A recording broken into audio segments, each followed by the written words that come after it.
আসসালামু আলাইকুম। আমন্ত্রণ আজকের সংবাদের সাথে আছি আমি রিফাত মুস্তারি। শুনছেন রেডিও সাগরদ্বীপ FM ৯৯.২। আজ সোমবার ১৩ অক্টোবর ২০২৫ খ্রিস্টাব্দ, ২৮ আশ্বিন ১৪৩২ বঙ্গাব্দ, ২০ রবিউল সানি ১৪৪৭ হিজরি। শুরুতেই সংবাদ শিরোনাম। আজ আন্তর্জাতিক দুর্যোগ প্রশমন দিবস।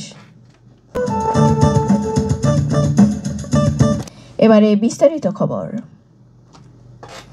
সমন্বিত উদ্যোগ প্রতিরোধ করি দুর্যোগ এ প্রতিপাদ্যকে সামনে নিয়ে আজ ১৩ অক্টোবর বিশ্বব্যাপী পালিত হচ্ছে আন্তর্জাতিক দুর্যোগ প্রশমন দিবস।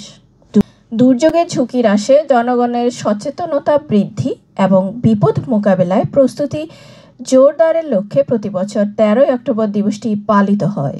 হাতিয়া দ্বীপ নানান কর্মসূচির মধ্য দিয়ে দিবসটি পালিত হচ্ছে।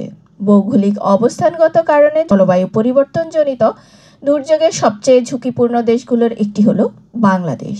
তার মধ্যে চারদিকে নদী বেষ্টিত হাতিয়া দ্বীপ আরও বেশি ঝুঁকিপূর্ণ।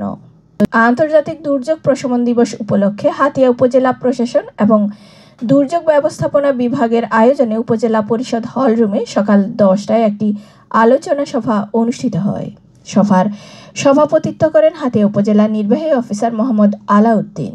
সভা শেষে হাতিয়া উপজেলা পরিষদ থেকে দুপুর ১২টায় একটি র্যালি বের হয়ে ওসখালীর প্রধান সড়ক প্রদক্ষিণ করে হাতিয়া উপজেলা পরিষদের সামনে এসে শেষ হয়।